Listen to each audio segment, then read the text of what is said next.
to be taxed as an insurance company.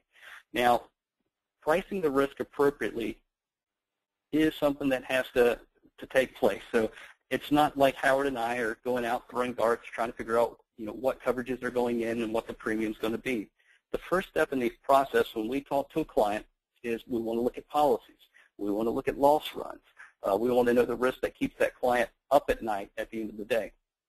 Those risks, when we have that discussion, the underwriter at Atlas or whatever manager, they are going to identify what coverages would be suitable into the captive program.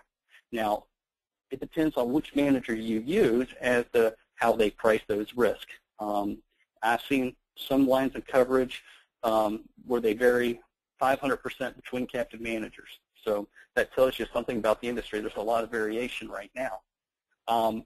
Now, when the underwriter projects the premium, normally they do it as a range. Some managers may give you a premium by line of coverage, but I don't think that's great independence. I believe at the end of the day, the third-party actuaries, and make sure that you're not dealing with a manager that has an actuary in-house. Most don't. But you want to be dealing with that third-party actuary who can verify what the premiums the underwriters are saying should be. And the actuary will give you the specific premium by line of coverage. And occasionally we may even go out and get quotes from commercial carriers. For example, most of these coverages that we put into these smaller captives, other than the deductibles, will be coverages that you would place with Lloyd's of London. So some of the syndicates from time to time, if you needed quotes, tabletop quotes, you can go out and get that. But you need to have some checks and balances to how these premiums are priced. Going back, there was a terrorism risk pool where I've seen people charge $500,000 for a premium for potato farmers when they could go out and buy them for a few $1,000s. Obviously, that doesn't pass risk transfer. That premium is overly inflated. Now, the other thing we have to comply with, besides pricing the premium reasonably, is something called risk distribution. Now, risk distribution is just another term for risk sharing or the spreading of risk. So if you would think about a life insurance company, for example, if they were to insure just one individual, does that meet risk sharing? Of course not. You have to insure thousands of people to meet risk distribution or the spreading of risk. Now, thankfully, in the captive world, we don't need to insure thousands of something to meet risk distribution. Obviously, it helps, but most of our small and mid-sized customers that we're focused on today will not have that ability.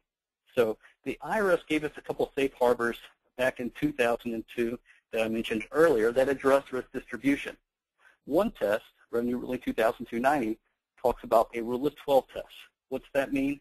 Well, the IRS said if you have 12 or more entities that are regarded entities for tax purposes, and the entities pay no less than 5% and no more than 15% of the total premium for each entity, then you would meet risk distribution.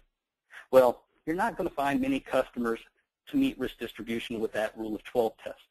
And there is case law under Humana, which you could go down to 7 entities, but the premium would almost have to be exactly the same between each entity once you go that small. Now, good areas of customers to meet the risk distribution test by themselves would be real estate or franchises. Anybody who has to create multiple entities is going to be a good Rule of 12 test candidate. Now, I will say restaurant owners, for example, they're always excited about investing in that next project. Cash flow is difficult. Real estate is probably the best area that I've seen to focus on for clients who could meet the Rule of 12. Now, for customers I'd like to focus on something